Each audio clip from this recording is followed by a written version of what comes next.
વધુ સમાચારમાં વાત કરીએ તો બોટાદ જિલ્લાના રાણપુર પાસે આવેલા પવિત્ર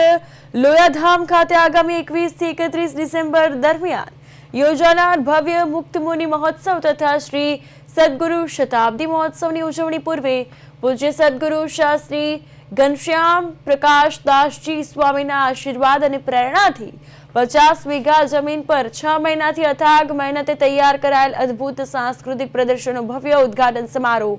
જેમાં 1008 મહામંડલેશ્વર શ્રી મહેન્દ્રાનંદ નંદગીરીજી મહારાજ સહિત અનેક વિદ્વાન સંતો, મહંતો, આગેવાનો તથા ગીતાંજલિ સ્કૂલ સાકરડી અને રાણપુરના લગભગ 1000 વિદ્યાર્થીઓ સહિત મોટી સંખ્યામાં શ્રદ્ધાળુઓએ આ હાજરી આપી હતી।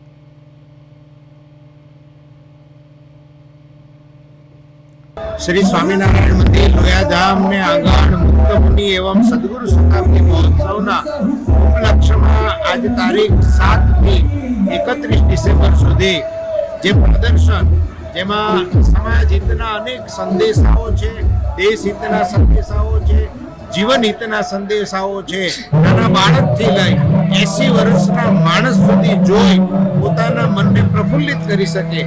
સાથે જીવનમાં કંઈક પોતે ગ્રહણ કરી શકે એવું સુંદર મજાનું પ્રદર્શન એનું ઉદ્ઘાટન થયું છે। હું સમગ્ર લોયાધામ પરિસરની આજુબાજુમાં રહેલા અનેક ગામડાઓના સ્વજનો, ધર્મપ્રેમી ભક્તોને આહ્વાન કરું છું, આવો લોયાધામમાં દિવ્ય ભવ્ય 50 વીઘામાં પથરાયેલું પ્રદર્શન સાંજે 5 વાગ્યાથી રાતના 11 વાગ્યા સુધી ચાલનારું આ પ્રદર્શન તમારા બાળકો સાથે, તમારા ફેમિલી મેમ્બરો સાથે આપ આવી અને આનો આનંદ માણી શકશો। અહીંયા સુંદર મજાના દેશ હિતથી લઈ અને અનેક સમાજ હિતના સંદેશાઓની સાથે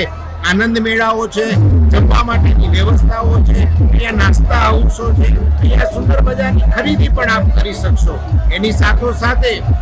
તારીખ 21 ડિસેમ્બરથી લઈ અને 31 ડિસેમ્બર સુધી મુક્ત મુનિ મહોત્સવ એवं સદગુરુ શતાબ્દી મહોત્સવ અમારા પૂજ્ય ગુરુજી પરમ પૂજ્ય સદગુરુવર્ય શાસ્ત્રી સ્વામી ઘનશ્યામ પ્રકાશ દાસજી સ્વામી એમની પ્રેરણા, એમના આશીર્વાદ અને એમના વક્તા પદે આ મહોત્સવ ઉજવાશે।